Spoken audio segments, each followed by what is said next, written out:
I was cured, all right.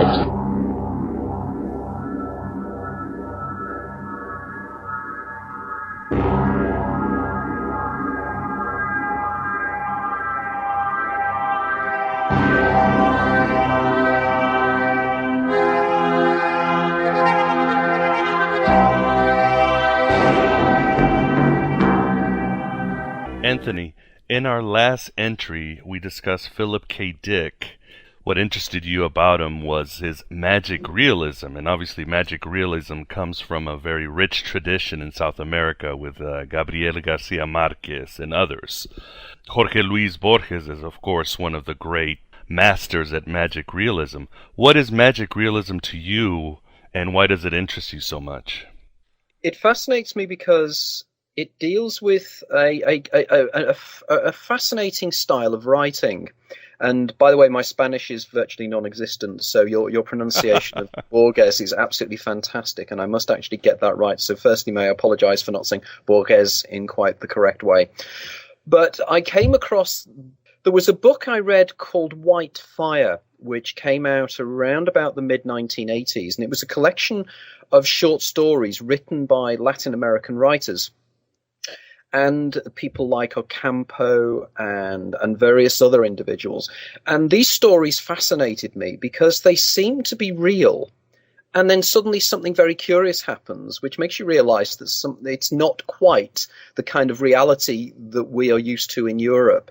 For instance, I know in 100 Years of Solitude, sort of the Marquez book, I was fascinated in reading that when suddenly a magic carpet turns up in the village. And the way everybody has the same name. And I thought this is very different to the British tradition or the European tradition of writing. And I had read some Borges in the past and never quite realized just how unusual his writing was. So I started going back to Borges, and I found I became phenomenally addicted.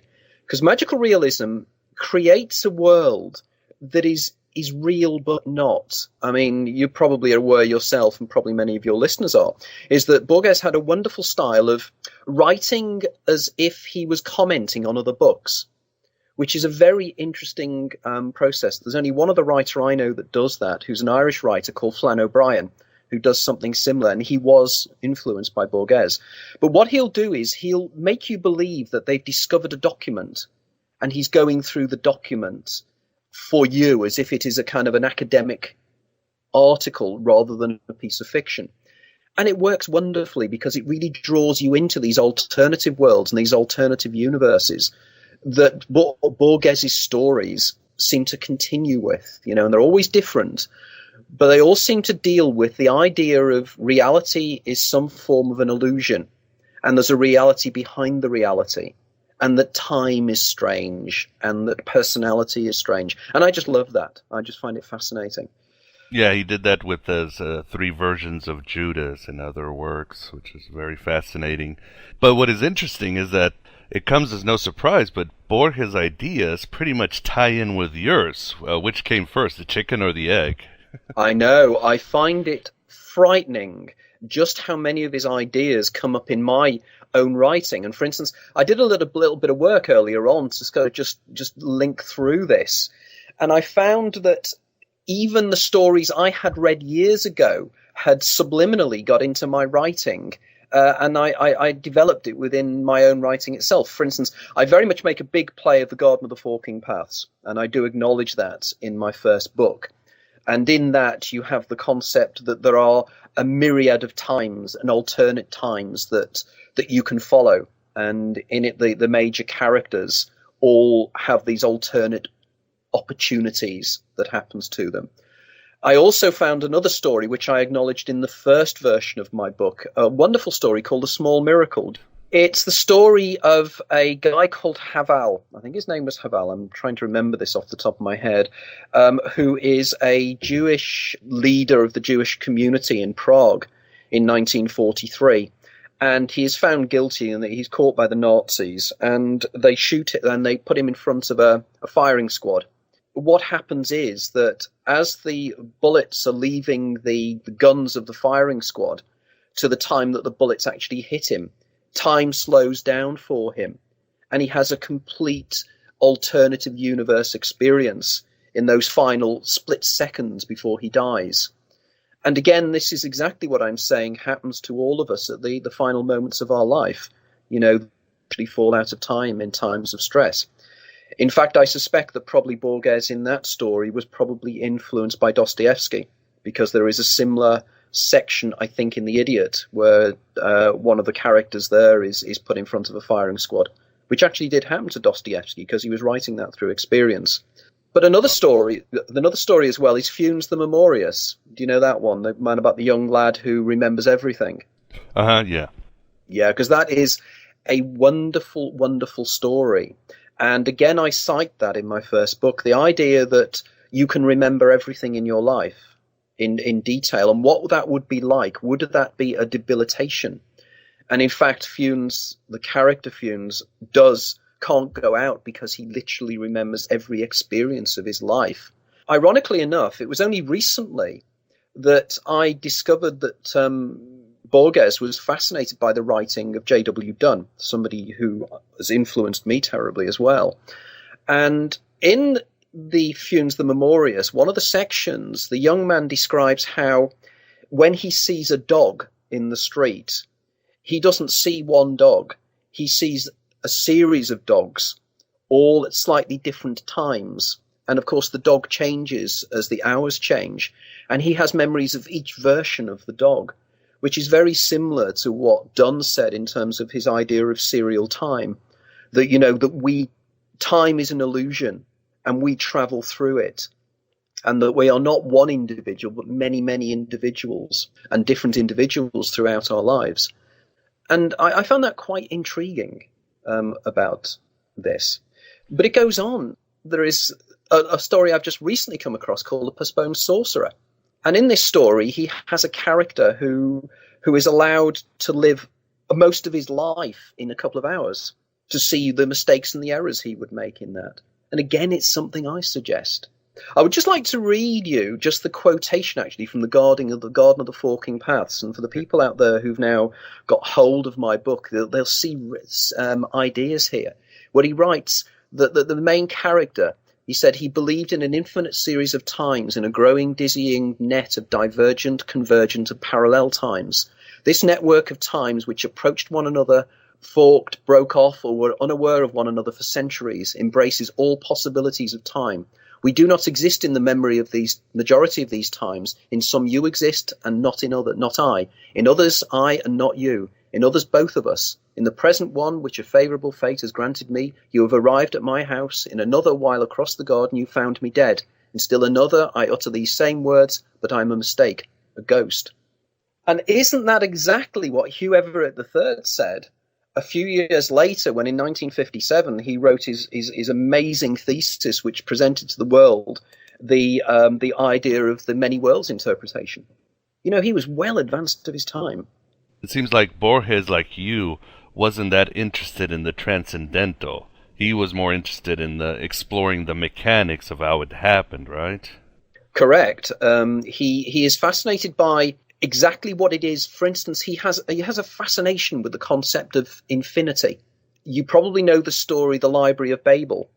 Oh yeah, wonderful story. And that, it does my head in every time I read that, and I go back to it. Every couple of years I'll reread that story. In fact, I reread all of his stories probably once every 2 or 3 years because I love them so much, and I see different things in them every time. And that's the beauty of Borges, isn't it? As you develop and as you get older and you get more experiences in your life, you see other symbols within his stories. But in the Library of Babel, it's a library that contains every single book.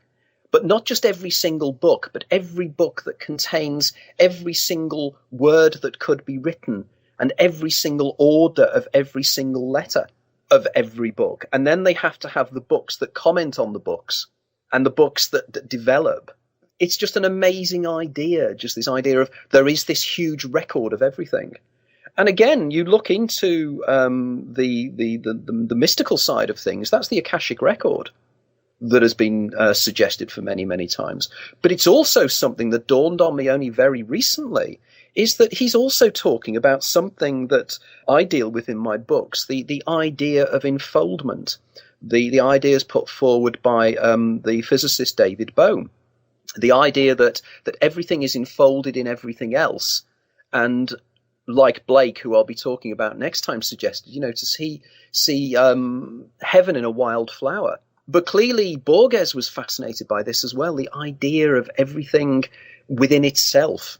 All these things are all profoundly Gnostic, and it was only recently that I'm starting to discover just how Gnostic Borges was. Do you know the story, The Circular Ruins? No, I haven't read that one, no. Okay.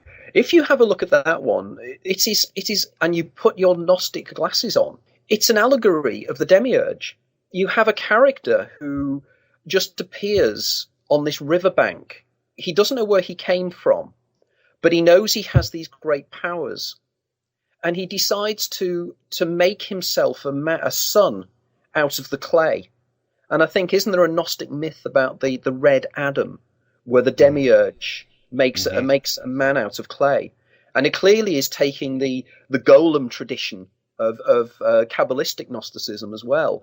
But in this story, he makes this being, and the being then goes off. And because he is flawed, the man who makes the thing, he suddenly finds that he's not who he thinks he is. He thinks he's somebody who has wonderful powers. And then at the end of the story, he realizes that he's actually part of somebody else's dream. And again, that's profoundly Gnostic, isn't it? The idea of the demiurge thinking he's God, but in fact he isn't. Very true, yeah. And going back to the Library of Babel, I guess it was kind of, maybe it was, I don't know if a prediction or afterwards, but Borges was given a job to take care of the library, and he was losing his sight, so he cursed the irony of finally being surrounded by all this knowledge and not being able to taste it. Which yes, is, didn't he? Very Gnostic in real life. Yeah, because the irony was that, as I understand it, he was given a job initially working in a library in a very, very mundane role, which he absolutely hated. And then when the Peronists left government and he was back in favour again, he was given this wonderful job looking after the National Library. But as you rightly say, he started to lose his sight. And it's almost a tragedy beyond words. But I am told, and I have found, that he had a wonderful memory, and he managed to, over his life, because he knew he was going to go blind. I didn't realise this, that his father had gone blind as well, so he knew that he would become blind at some stage quite early on in his life. So he trained himself to appreciate his own sight, and also developed in himself skills of memory, which clearly probably comes out slightly in the story of Funes the Memorious, because clearly he's writing about his own life and his own experiences there as well.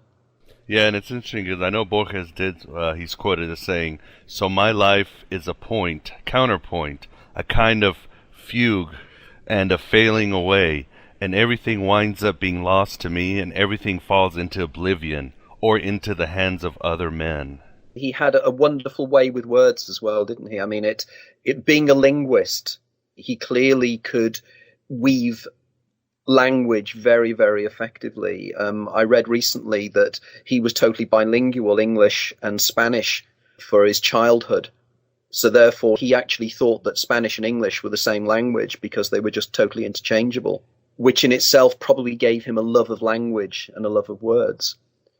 And going to your concept of the daemon, it seems that Borges also believed in it, because in his short story, Borges y Yo, he starts talking about the concept what he calls the alter ego, doesn't he?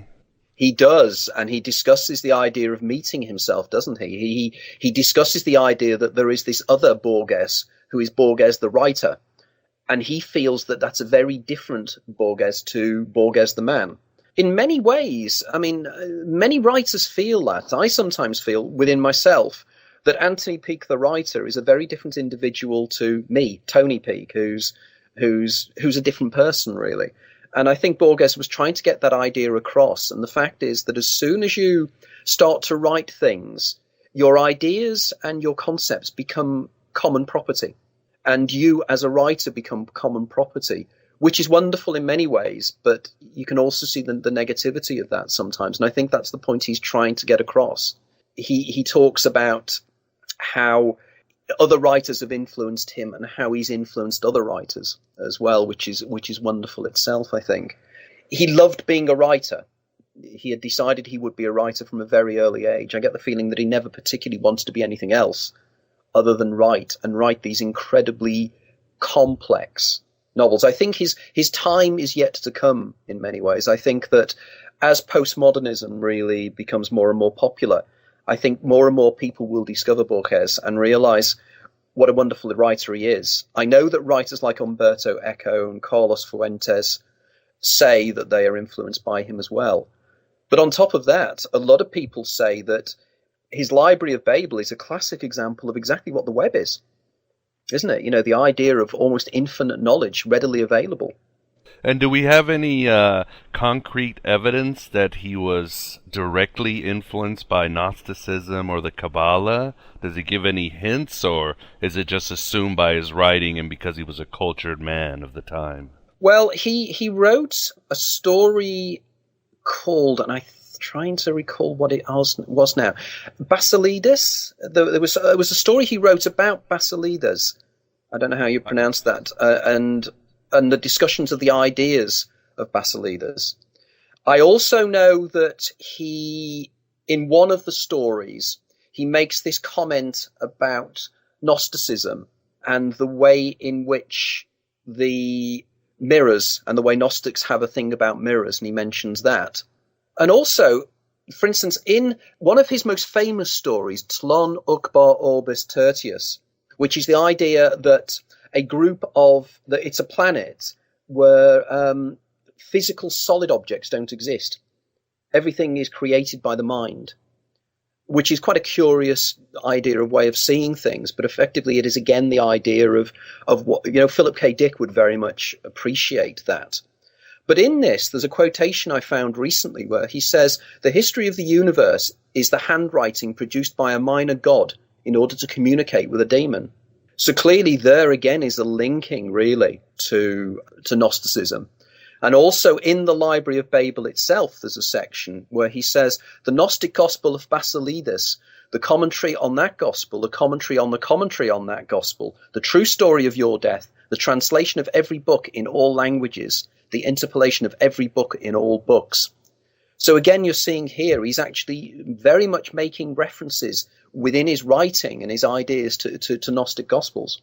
Yeah, now that I think about it, in his short story, The Theologians, he creates this fictional sect which has this belief, which is very close to the Gnostic Carpocratians, who believed you had to go through lifetimes experiencing and doing everything until you got so sick of life, you broke your karmic wheel and you're able to escape. Which is very much the eternal return, right? We keep going at it and at it and at it until we finally get out or reunite with our daemon. Spot on, actually, thinking about that. Yes, that's exactly the ideas that I work upon. And the idea of, there's a circle. Because he is preoccupied with the eternal return as well. So that is another thing that he's fascinated by it. I have come across, there's a Borges critic, a guy called Martin Stab. And he was quoted as saying that Gnosticism is a philosophical current that has shaped much of Borges's thought. So in which case there are writers on Borges that obviously consider it to be the case. And I know in the Circular Ruins he mentions Valentinus and the cosmology of Valentinus as well, which again, is sort of linked within it all, I think. And it must be like a curse, it seems, in his writing, and I'm sure you go through it, I go through it with my writing, or as you're doing research, you're thinking, I am gathering all this knowledge, but the more knowledge I gather, the more knowledge there is, and I am cursed by time. Don't you feel that way too, that suddenly the clock's going to end and all this knowledge is for naught? Yes, exactly. I get that sensation an awful lot, the idea... one of the probably the major reasons I wrote my books was the idea that life seems to be such a waste. Effectively what we do is from as soon as we can walk and as soon as we can read, we are gaining experience. We are developing as human beings. We are learning by our mistakes. Indeed, the central concept of the movie Groundhog Day is very much that idea, isn't it? That we live our lives, and the more we learn, And now that I'm in my mid-50s, I think more about my own death, because I'm closer to my death than my birth now by quite a long way.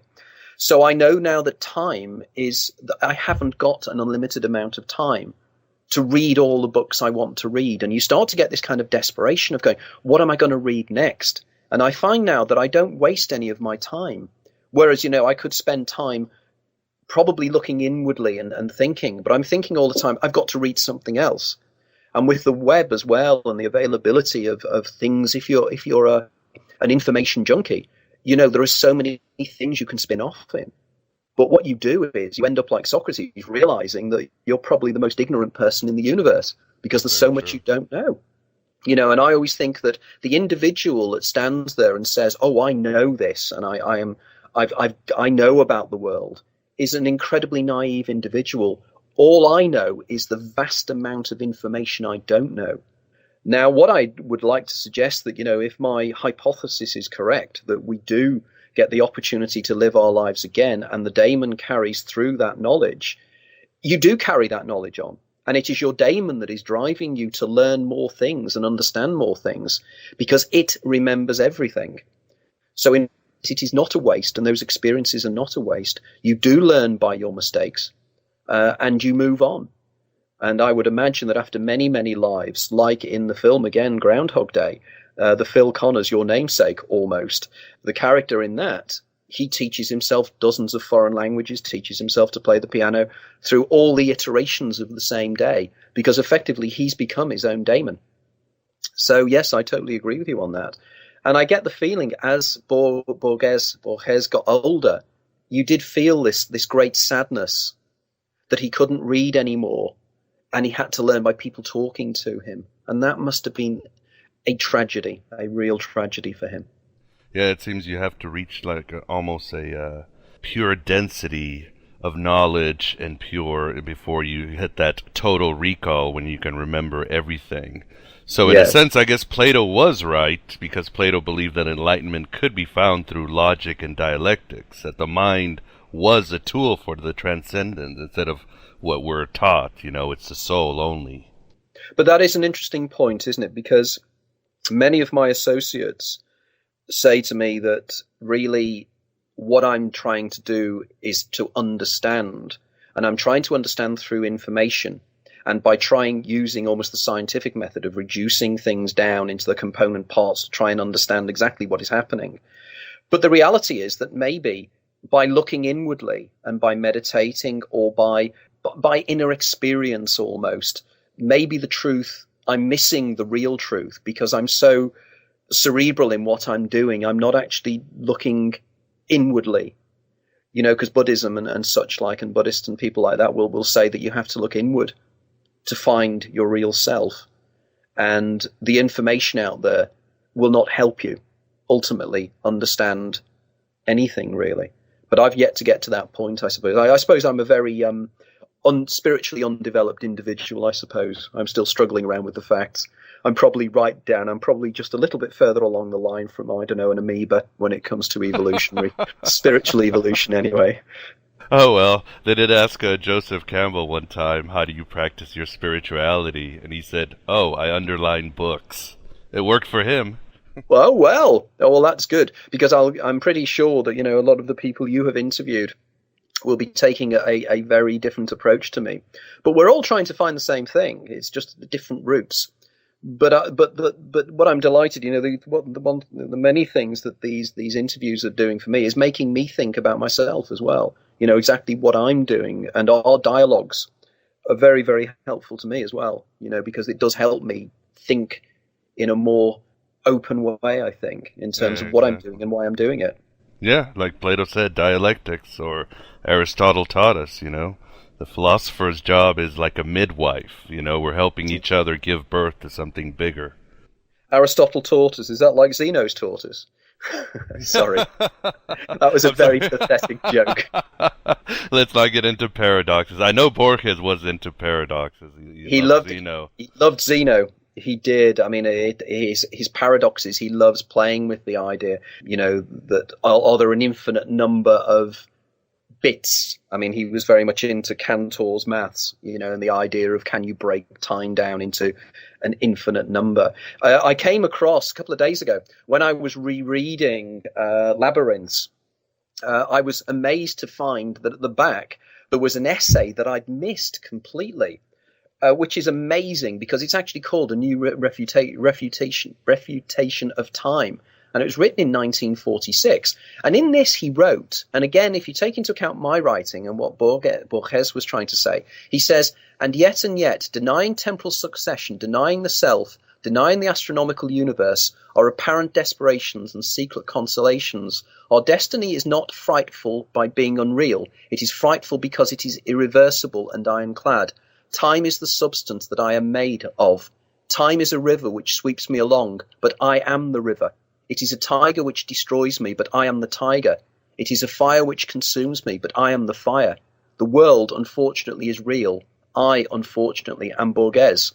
Now, I think what he's saying there is he's applying the Copenhagen interpretation of particle physics, right, that the act of observation brings into place the physical reality around us, which is what Phil Dick would say as well, that reality is a mind-created illusion.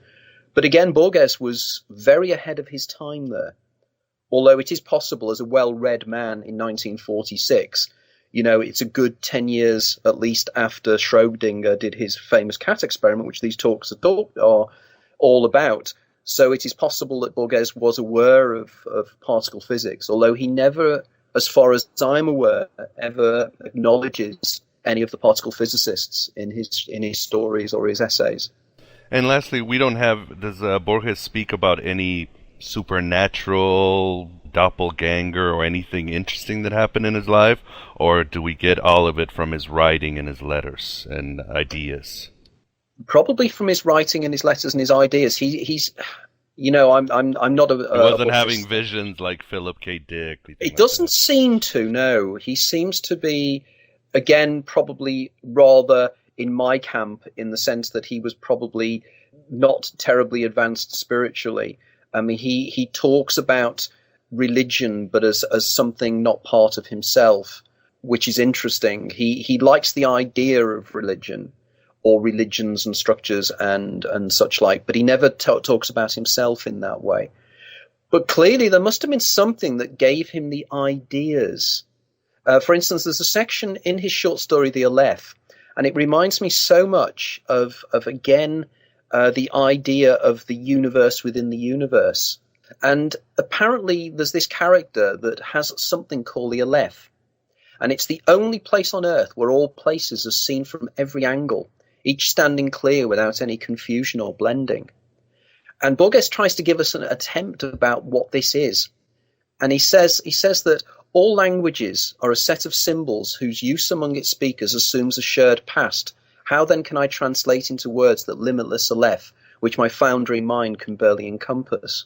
So again, what he's saying isn't he, that language cannot describe the indescribable. He attempts to use language in the best way possible. Indeed, in one of his stories, I think it's in the Tlon story, in Tlon Ukbar Orbis Tertius, he discusses the language and how the language is structured on this planet as well, which makes a fascinating reading. It really does. The brain of the guy was just incredible.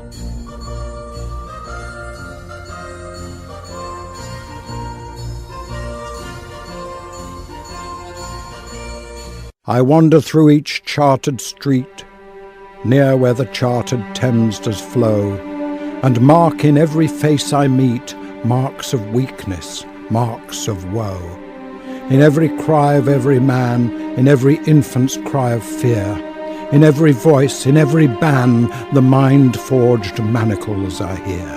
Anthony, why don't we start with the main event? You say you've found some great realizations on the great William Blake. What are they? Well, I was doing a little bit of research. The people that have read my work do know that I mention Blake a few times, both as a Gnostic and both as a mystic. But I was looking in greater detail into his mythology and particularly the myth of Urizen. and he considered that this being Urizen was like the demiurge. But there was more to this, because he considered that in the Book of Urizen, that the personality of God effectively split into two individuals, Urizen and Los. It seems to me that this could be very much linked to my Daemon Eidolon dyad, because Blake considered that if the creator of man was divided into two forms, then he considered that man should be himself. And there was one famous quote I've discovered where Blake said that all, quote, deities reside in the human breast. So it's as if the idea that he very much says, as in typical Gnostic belief, that inside ourselves is this sliver of the pleroma, this part of us that's part of the greater something. But he was particularly interested in the whole dual idea of it all. And it really quite stunned me. I started doing some notes on this. For instance, when Blake's mythology first started, the thing he suggested that the original primeval man, or the primeval god, was a being called Albion, and then Albion was split into four parts, or zoas, and these were Urizen, Tharmos, Luva, and Orthona. But the interesting thing was both Luva, which was one of the characters. Now, just going back now, Orthona apparently means earth owner, and Los is his fallen version. So effectively, and Urizen is reason, right? That's correct. Yes. So if you start looking into the ideas of what I say about the idea that there's this duality, I suspect that this is exactly where he was coming from with this. He also has this concept called orc, which amazed me, because one wonders if the orcs of Lord of the Rings was very much taken from that idea that it is possible that that's where that concept came from as well. So I became very, very excited about it because, I've long been fascinated by Blake and his Gnostic beliefs, but I'd never really made such a direct link to my own ideas as this. Because, as you know, Blake, from a very young age, he claimed he saw visions. He's so similar to Philip K. Dick in so many ways, isn't he? Philip K. Dick had the concept of the Black Iron Prison, and Blake had something exactly the same. He called it the mind-forged manacles. And you'd look at the two concepts and you think, it's exactly the same. We exist in this pretend existence that is the mind-forged manacles. Only a poet could come up with such a wonderful image as that, really. But right from an early age, Blake saw visions. I recall he saw on Peckham Rye, which is a place in South London, when he was a very young child, he saw a tree full of angels. So clearly he was seeing a different world. Right from a very early age, he saw angelic figures walking among people. Again, we were mentioning before about Swedenborg. There's almost, again, the ideas of almost Swedenborgianism in here as well. And I know that Blake, I think I'm right in saying that Blake was associated with Swedenborgianism for a time as well. Oh, yeah, he was very influenced by Swedenborg. But it then goes on, because another thing I became intrigued in was that Blake, rather again the parallels between Blake and Philip K. Dick.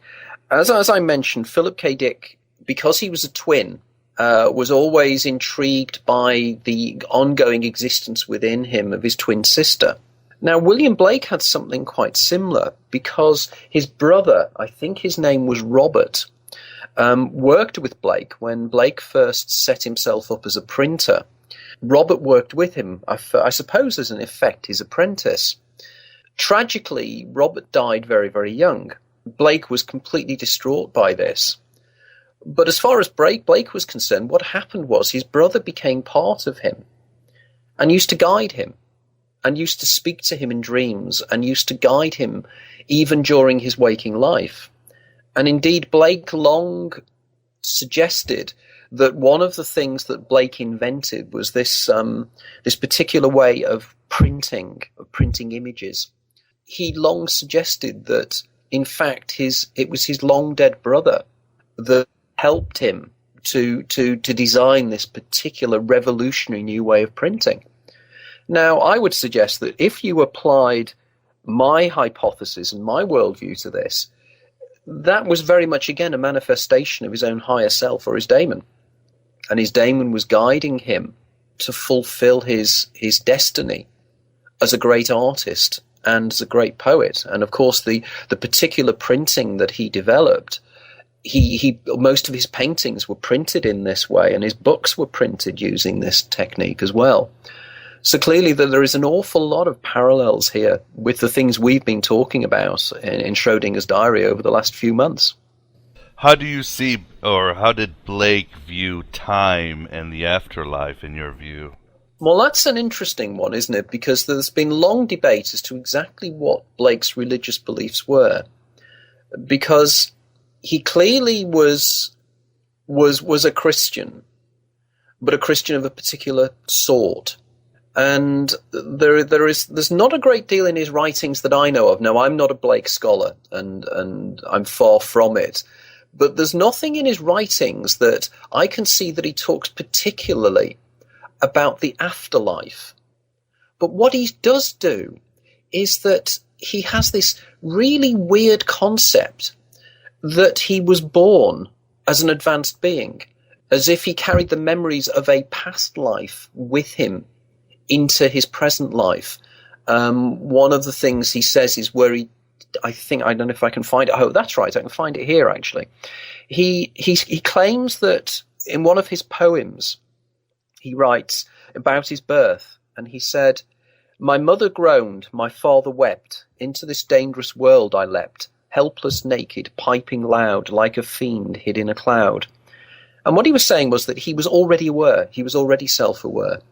And if you start looking at his early life, he was clearly a very, very precociously intelligent child. He taught himself Latin, he taught himself Greek. And he claimed it's because he knew all these things, because he carried them forward from his previous life. Now, unfortunately, he never really discusses what he means by this, whether he believes that he was a reincarnation of somebody else, or whether he had lived before, he was an old soul. Now, if again you go into my hypothesis that, we live our lives over and over again, as Ouspensky suggested, it could be that that's exactly what Blake is trying to imply here. But I would be interested in actually checking up, and if there's anybody you're aware of who, I know that you have interviewed a Blake scholar, haven't you? Yes, Eric Wilson. Mm-hmm. Yeah, I'd be interested to have his feedback on this. And indeed, Dr. Churton as well, because the person, ironically enough, who really pushed me into the whole Blake thing was very much his book on Gnosticism, because at that stage I hadn't made the link. Because ironically enough, when I was at university, I studied Blake, but as an artist, not as a mystic, and I studied his painting style. I did a course on British art of that period. And clearly, his paintings are incredibly mysterious and incredibly odd. For instance, I hadn't realized that the real famous painting that he shows of the Ancient of Days, I'd always believed that was a painting of God. But it's not, is it? It's a painting of the demiurge. And it's the demiurge that's actually creating the universe, which again is so much in keeping with Gnostic belief systems. Because he again was quite sure that the Jehovah God was not the real God. There was the God behind. And of course the demiurge is Jehovah, as far as Blake was concerned as well. Yeah, we do know that he did spend, like you said, he was very self-educated. He did spend a lot of time in libraries. So on a mundane level, he probably would have heard of the Gnostics. But we also know he was very, very critical of Christianity in his day, wasn't he?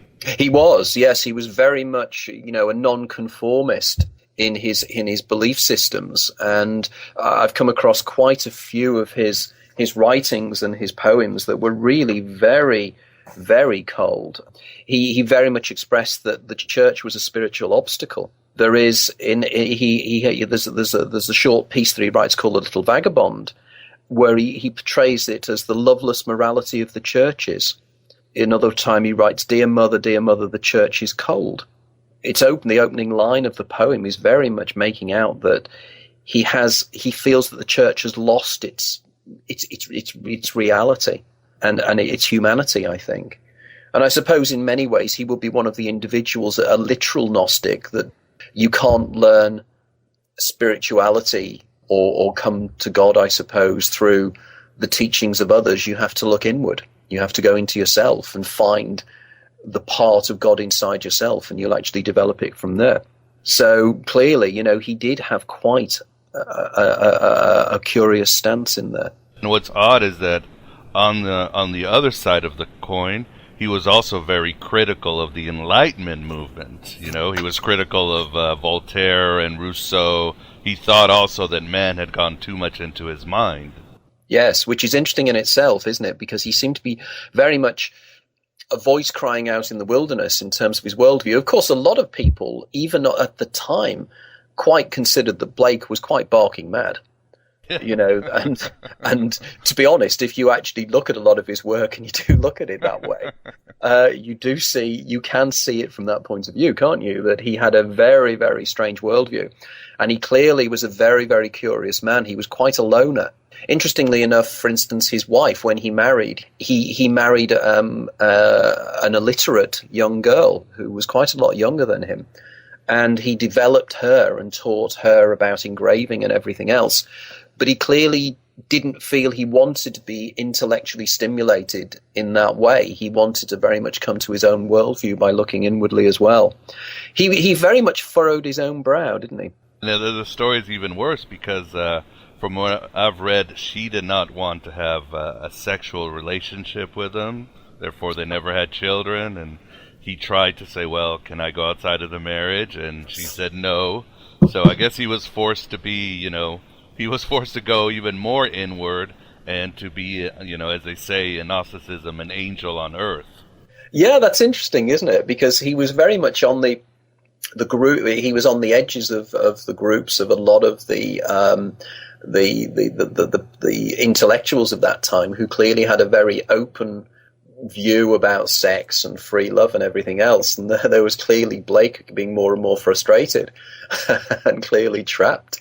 I think in terms of his worldview, I think in many ways he looked back to probably the classical period, and again, speaking as an artist or speaking as somebody who's interested in art, I mean, he's very much interested in the structures of his paintings are very much going back to classical paintings. The rigidity of his figures go back to sort of ancient Greek sculpture, rather than the flowing aesthetic of the romantic painters of his period. So he was quite a throwback there as well. I know that he was particularly interested in the work of a guy called John Flaxman, who did these wonderful engravings as well, and clearly that influenced him as well. But he was using his art, wasn't he, to put across his own ideas. I mean, I hadn't realised how few of his original works survive, even though he printed them. There's not that many of them left, so they're clearly of great value as well. But another thing that also interests me is that a lot of people have drawn parallels between his writing and Philip Pullman, and his Dark Materials books.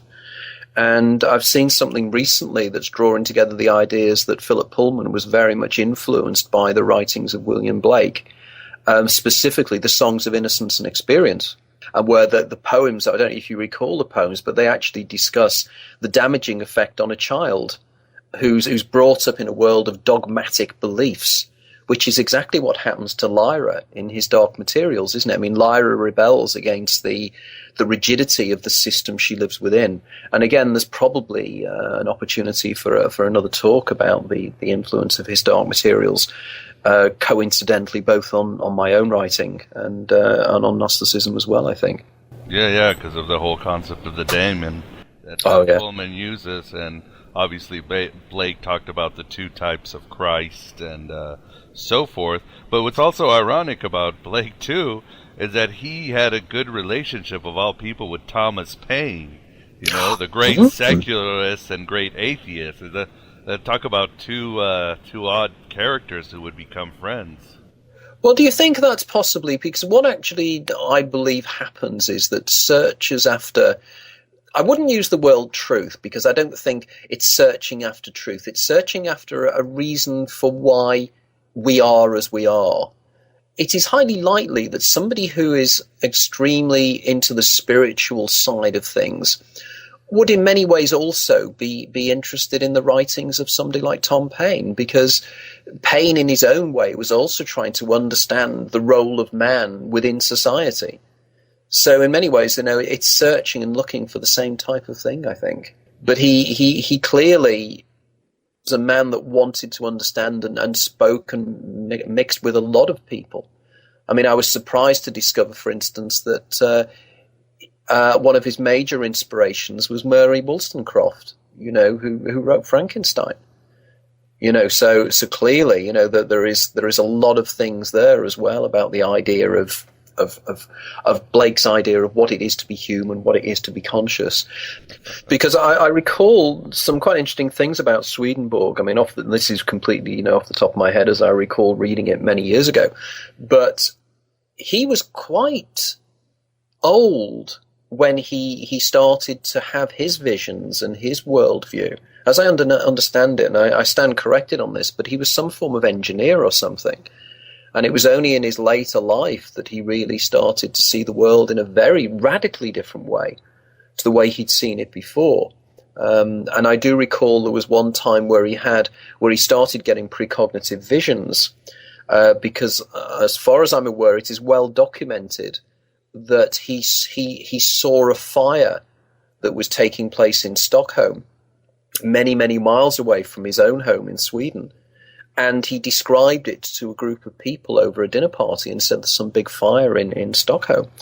And a couple of days later, they discovered that he had actually seen the fire in his own mind and had reported it. Now, of course, the problem with all these is that you never know whether these stories are apocryphal. You never know whether these events really did happen, or whether it's been developed over a period of time and people have embroidered these things. But one has to take into the conclusion that because these things do happen regularly, I mean, interestingly enough, I now meet regularly with groups of my readers over here in Liverpool, and we meet every Wednesday.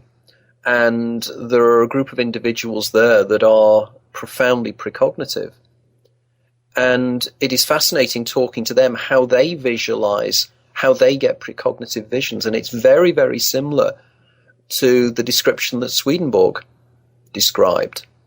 So clearly there is something happening in the mind here that is very, very strange and very odd. And they hadn't, clearly.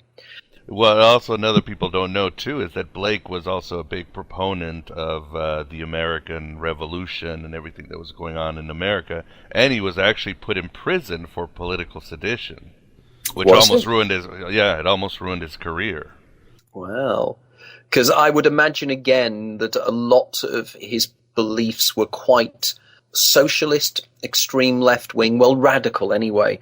For instance, I was aware that there was the Gordon riots that took place in London when he was a young man. And I know that it has been claimed that he was involved in one way or another in these. And these, again, were because of that they were about to, which probably is a sensitive issue for people like you and I, but apparently what they were doing, the government was thinking about allowing Catholics to have rights within the country. And clearly the people didn't want this, and they rioted quite definitely about it. And Blake was involved in some way there. Now, within English history, that the people, the extreme Puritan side of it, were very, very socialist and everything else. And Blake clearly did buy into that quite strongly, which again surprised me. It was something that I wouldn't have necessarily expected of him. Although certain other individuals have said, well, actually, that is very hard to believe, because in many ways these individuals were not revolutionary. They were actually being reactionary. And that wouldn't have been something he'd have been interested in. So that's something I'm probably keen to pursue, I think. Yeah, and it must be said, very much like Philip K. Dick, he did sort of lead a very hard life, and his fame did not really come about until after he had passed away, right? Yes, I was surprised that considering all the work he did and everything else, he died very poor. He never really succeeded. He was never really recognized in his own life. And the only thing I can think of is because he was too odd and strange and difficult.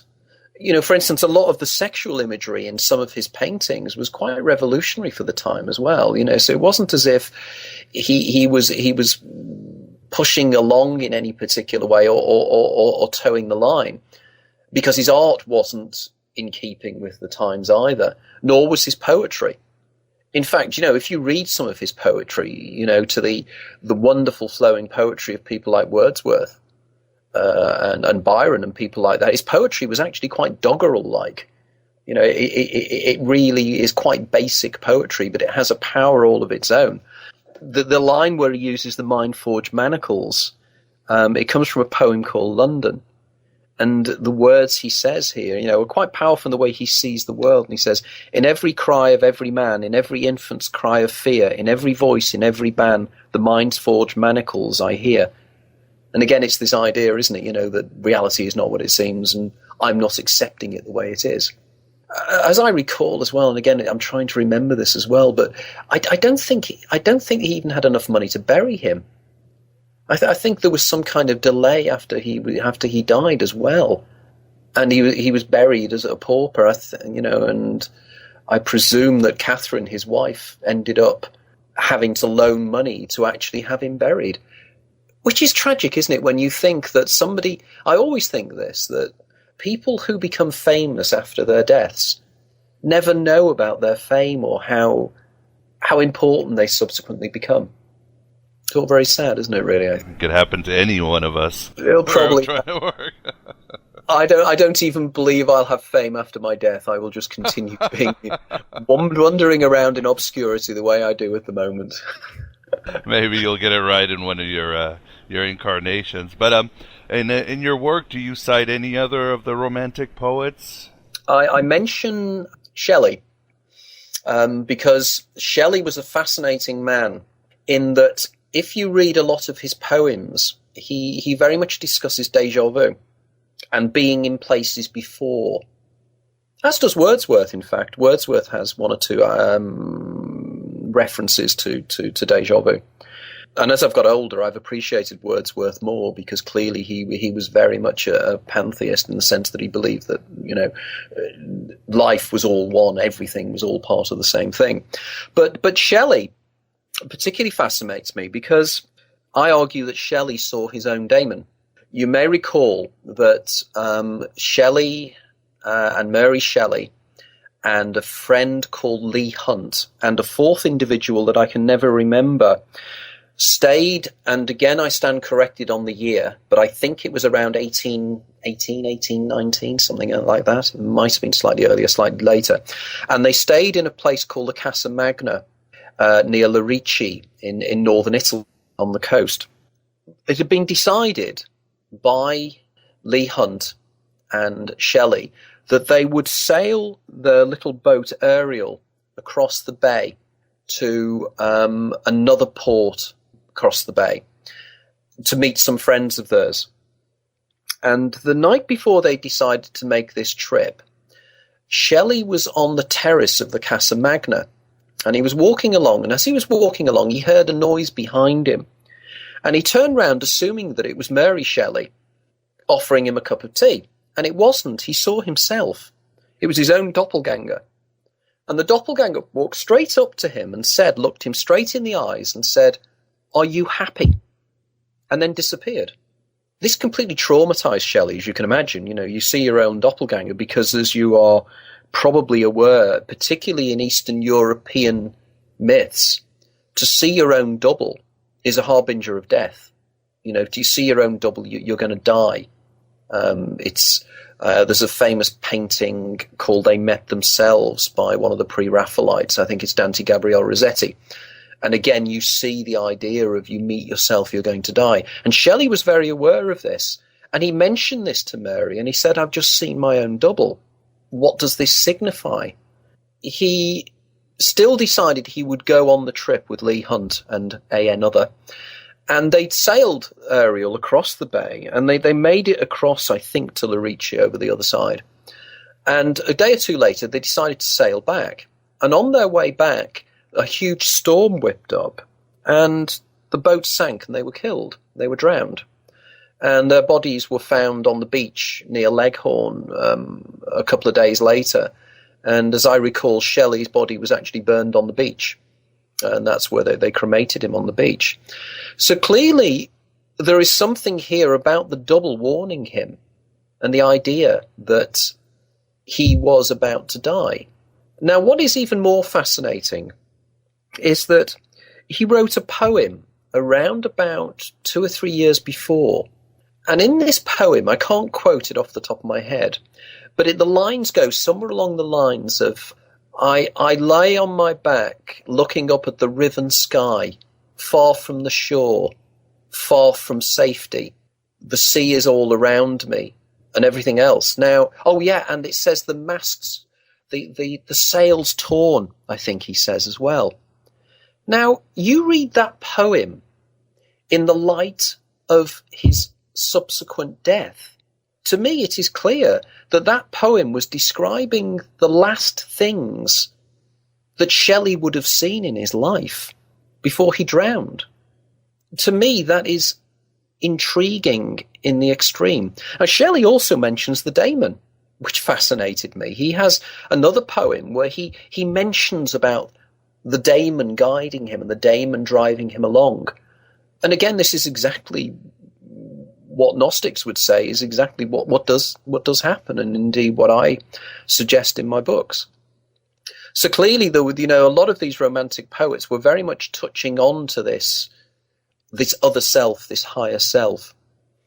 Byron was very similar. Byron had a lot of inspirations that used to take place, and it has been long considered that Byron was in fact a temporal lobe epileptic, because he did suffer epilepsy, as I understand it. So clearly here again we have a link with my ideas and theories. And I'd like to dig a lot more into Wordsworth, actually, because I'm sure that Wordsworth was having massive mystical experiences when he was wandering around looking at the fields of golden daffodils up in the Lake District. And I think he was probably